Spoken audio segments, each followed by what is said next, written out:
Imagina por un momento que todo lo que te enseñaron sobre coincidencias estaba equivocado, que el universo habla, pero no con palabras, que envía señales escritas en luz, en frecuencias que solo ahora comenzamos a descifrar. Hace 3 semanas, los telescopios de la NASA detectaron algo que no deberían haber encontrado. El cometa interestelar 3I/Atlas, viajero desde regiones desconocidas del cosmos, refleja una luz que no obedece a ninguna lógica solar.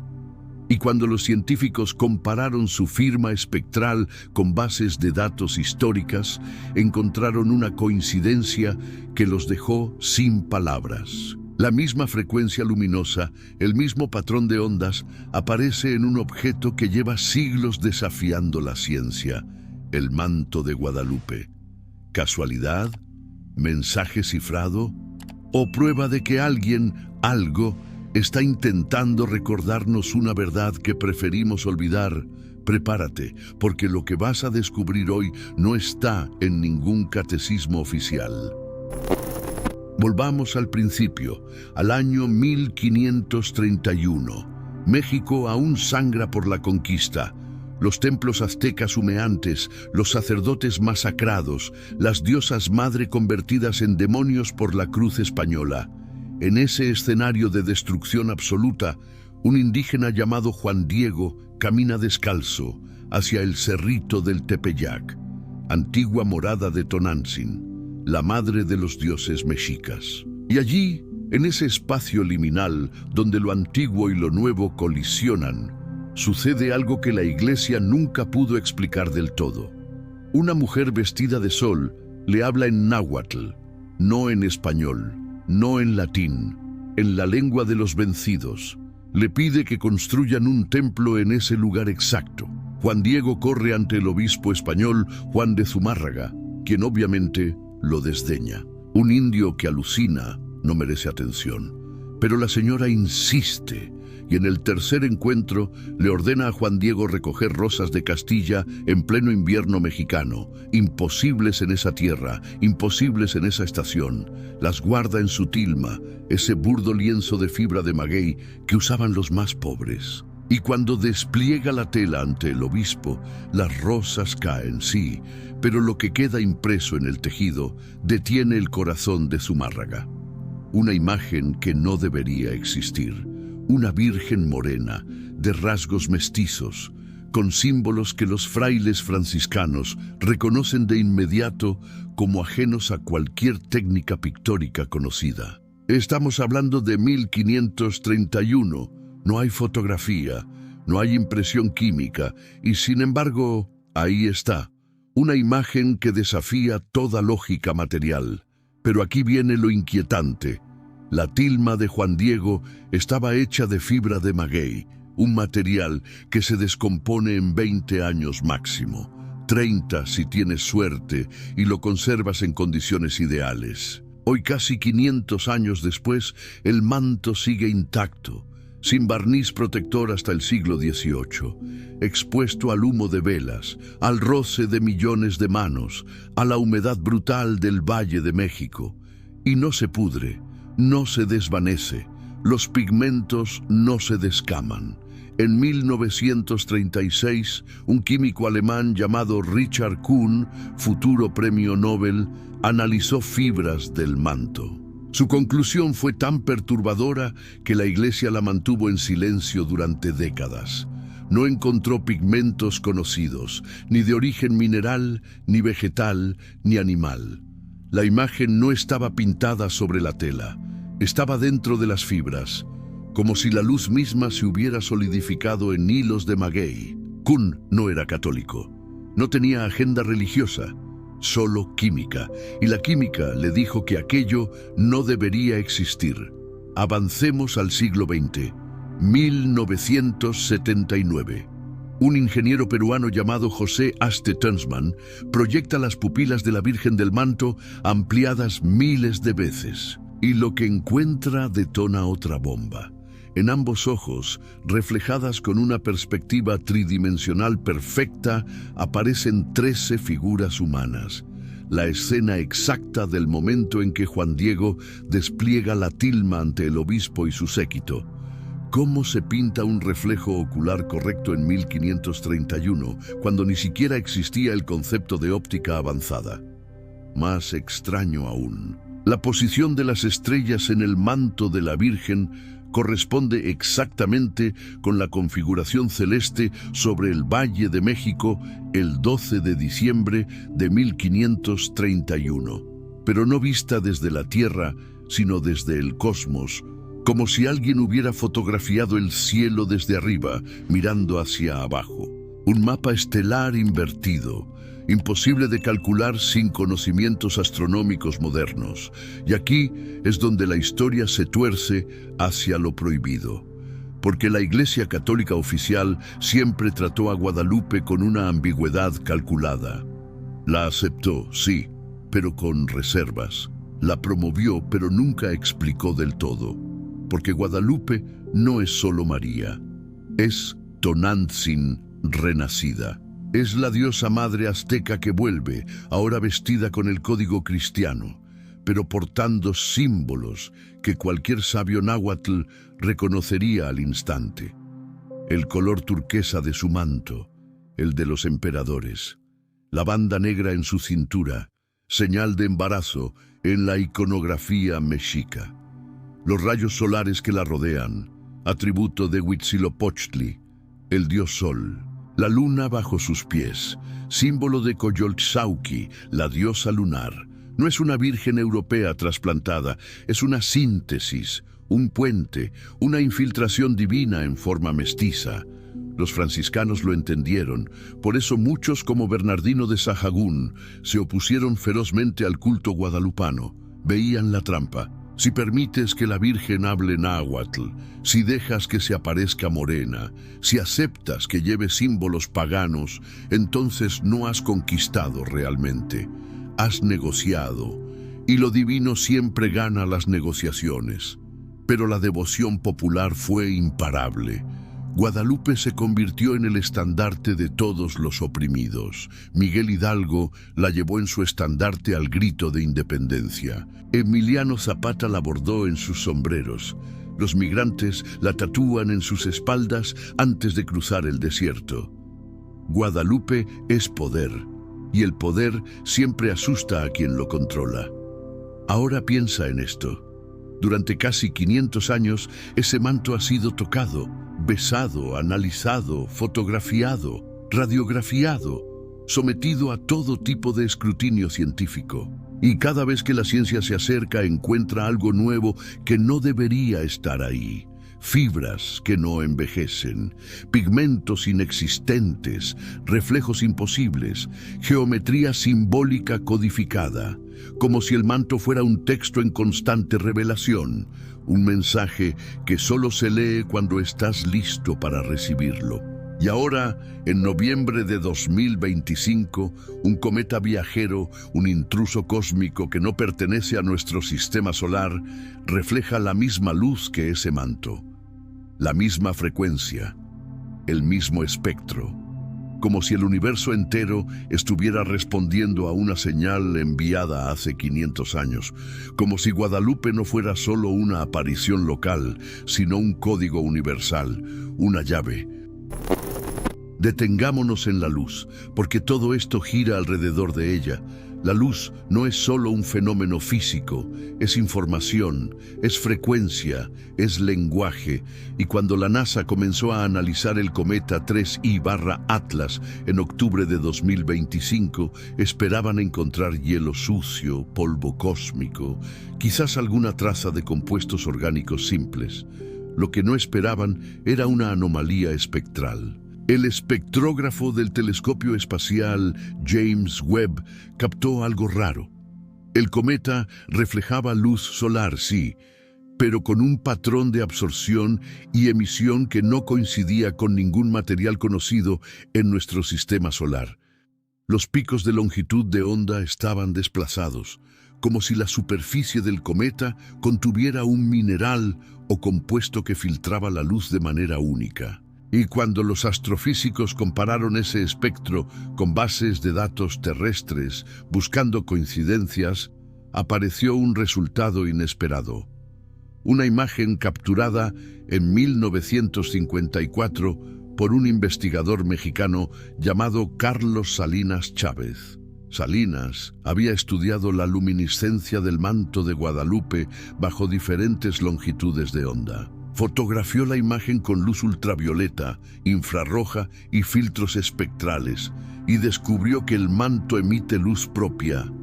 No es solo reflejo, brilla. Muy tenuemente sí, pero brilla. Una fosforescencia que no debería existir en pigmentos del siglo XVI. Y el patrón de esa emisión coincide con una precisión del 92% con el espectro del cometa 3I/Atlas. Los científicos de la NASA no lo hicieron público de inmediato. Primero verificaron, luego verificaron de nuevo. Consultaron con físicos, con historiadores del arte, con químicos especializados en pigmentos antiguos, y todos llegaron a la misma conclusión imposible. Esa coincidencia no debería existir, a menos que el manto y el cometa compartan algo. Una firma molecular, un código, una intención. Piénsalo así, cada objeto en el universo tiene una firma espectral única. Es su huella dactilar luminosa. Dos cosas solo comparten espectro si están hechas del mismo material, o si algo las conectó en algún momento de su historia. Pero un cometa interestelar viajando desde hace millones de años y un manto tejido en México hace 500 no tienen forma de compartir materia, a menos que ambos hayan sido tocados por la misma fuente. Y aquí es donde el misterio se vuelve teología prohibida. Porque si aceptas que Guadalupe es un evento sobrenatural real, entonces tienes que aceptar que lo sobrenatural deja huellas medibles, que lo divino no es etéreo, sino que interactúa con la materia de formas que apenas comprendemos. Y si lo divino puede alterar la estructura molecular de un tejido de maguey, ¿qué le impide marcar un cometa que cruzará el sistema solar 500 años después como recordatorio? Los gnósticos antiguos ya lo sabían. Decían que la materia es luz solidificada, que todo lo visible es solo información condensada, que el mundo físico es un lenguaje escrito por una inteligencia que no necesita palabras. El manto de Guadalupe sería entonces un texto, y el cometa, otro capítulo del mismo libro. Pero exploremos más. Los estudios oftalmológicos del manto revelan otro detalle inquietante. Las pupilas de la Virgen no solo reflejan la escena de 1531, también muestran el efecto Purkinje-Sanson. Es un fenómeno óptico, donde la córnea y el cristalino de un ojo real producen múltiples reflejos superpuestos. Ese efecto solo se puede captar con cámaras modernas, o pintando con un conocimiento anatómico del ojo que no existía en el Renacimiento. Sin embargo, ahí está, en ambos ojos de la imagen del manto. Como si quien creó esa figura conociera la estructura interna del globo ocular mejor que Leonardo da Vinci. Y hay más. En 1975, un restaurador llamado José Sol Rosales descubrió algo mientras limpiaba el marco del manto. Pequeñas fibras desprendidas mostraban que la imagen no tiene capa de preparación. En cualquier pintura antigua, primero aplicas una base, luego pintas encima. Pero en el manto, la imagen está directamente sobre la fibra de maguey cruda. Y esas fibras crudas, analizadas con microscopio electrónico, muestran que la coloración penetra solo las primeras micras de superficie, como si alguien hubiera quemado la imagen con luz, como un negativo fotográfico, pero en 1531. Volvamos al cometa.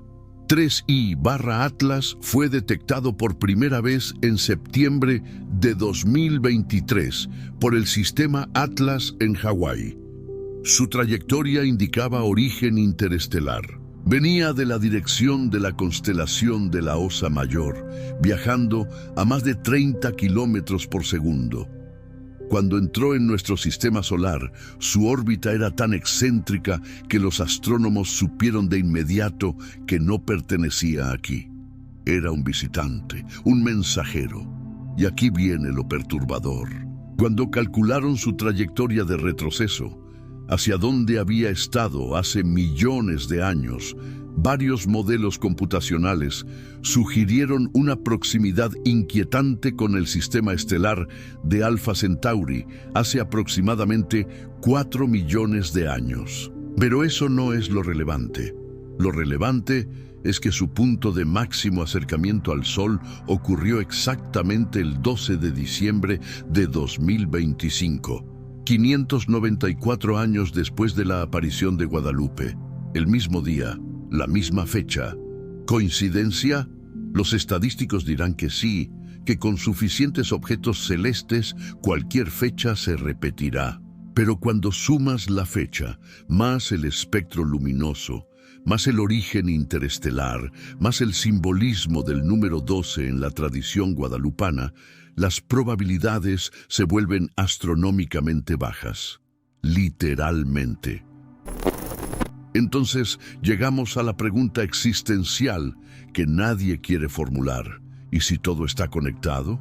¿Y si la aparición de Guadalupe, el manto que no se pudre, la luz que no es pintura, y ahora un cometa interestelar con la misma firma espectral son todos capítulos de una misma historia que apenas comenzamos a leer? Piensa en tu propia vida. ¿Cuántas veces has sentido que las coincidencias no son tales? Que encuentras a la persona correcta en el momento correcto, que lees el libro que necesitabas justo cuando lo necesitabas, que ves una señal, un número repetido, un nombre que aparece 3 veces en un día, y sabes en lo profundo que algo está hablando, algo está guiando, pero no con palabras, con sincronías, con luces que se encienden en la oscuridad. Guadalupe es eso, pero a escala civilizatoria. Es una sincronía escrita en fibra de maguey y luz cósmica. Es un recordatorio de que no estamos solos, de que el universo no es un accidente mecánico, de que hay intención, de que hay diseño, de que alguien, algo, está tratando de alcanzarnos. Los filósofos antiguos llamaban a esto logos, el principio ordenador, la inteligencia que estructura el caos. Los hindúes lo llaman Brahman, los taoístas, el Tao. Los físicos cuánticos empiezan a llamarlo campo de información, pero todos están hablando de lo mismo. Una matriz invisible que sostiene lo visible, una mente cósmica que piensa a través de galaxias y moléculas por igual. Y Guadalupe sería entonces un nodo, un punto de contacto, un lugar donde esa mente cósmica decidió manifestarse de manera tangible, medible, innegable. No como milagro abstracto, sino como objeto físico que puedes tocar, analizar, fotografiar. Un milagro que se somete al escrutinio científico y sale intacto. Más, sale reforzado, porque cada análisis revela nuevas capas de complejidad.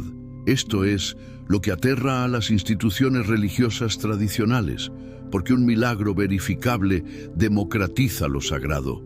Ya no necesitas intermediarios, no necesitas que un sacerdote te diga qué significa. Puedes ir, ver, medir y sacar tus propias conclusiones. Guadalupe es un milagro de código abierto y eso es revolucionario, pero también es aterrador. Porque si Guadalupe es real, entonces debemos aceptar que nuestra comprensión de la realidad es incompleta, que hay fuerzas, inteligencias, dimensiones operando fuera de nuestro rango perceptual, que el materialismo científico, con toda su utilidad, no tiene todas las respuestas. Que la conciencia no es un subproducto del cerebro, sino una propiedad fundamental del universo, que estamos viviendo dentro de una historia más grande y que apenas entendemos el prólogo. El cometa 3I/Atlas refuerza todo esto, porque viene de afuera, viene del espacio profundo.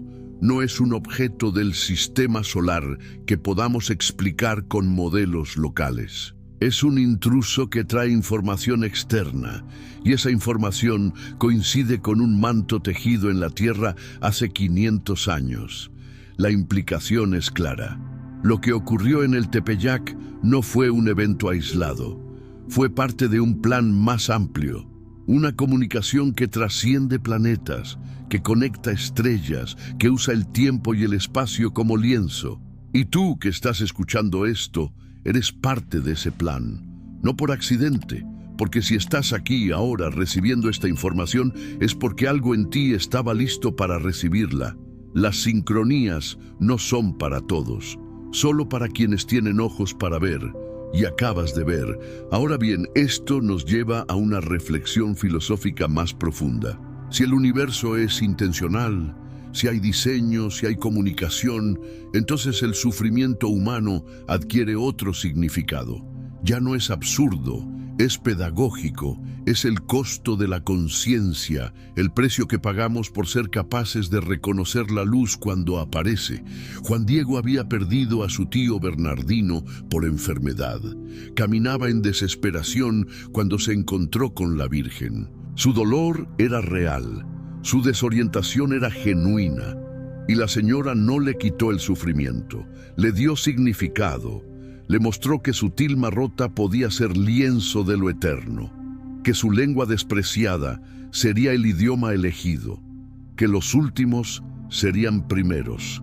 Guadalupe no promete felicidad fácil, promete propósito, y el propósito, aunque duela, siempre es preferible a la deriva. Porque cuando tienes propósito, cuando sabes que tus pasos son parte de un sendero más grande, puedes soportar cualquier cosa.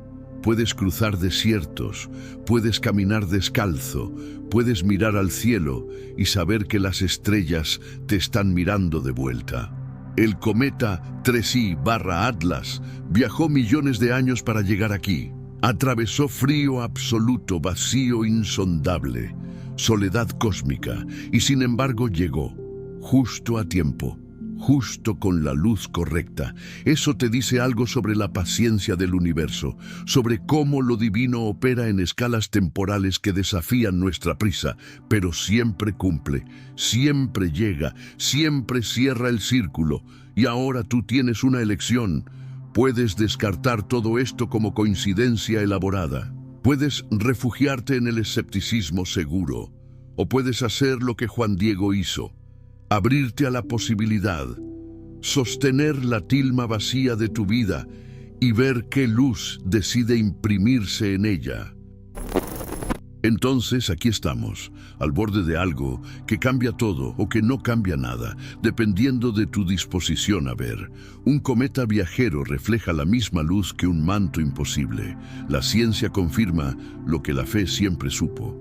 El universo envía señales, y tú acabas de recibir una. La pregunta ahora no es si es real. La pregunta es, ¿qué vas a hacer con esa realidad? Porque la luz de Guadalupe no está solo en el manto, está en ti, está en cada decisión de creer a pesar de la evidencia en contra, de amar a pesar del riesgo, de caminar descalzo hacia lo desconocido, confiando en que el sendero se iluminará bajo tus pies. Guadalupe no es un museo, es un portal. El cometa no es una roca espacial, es un mensajero.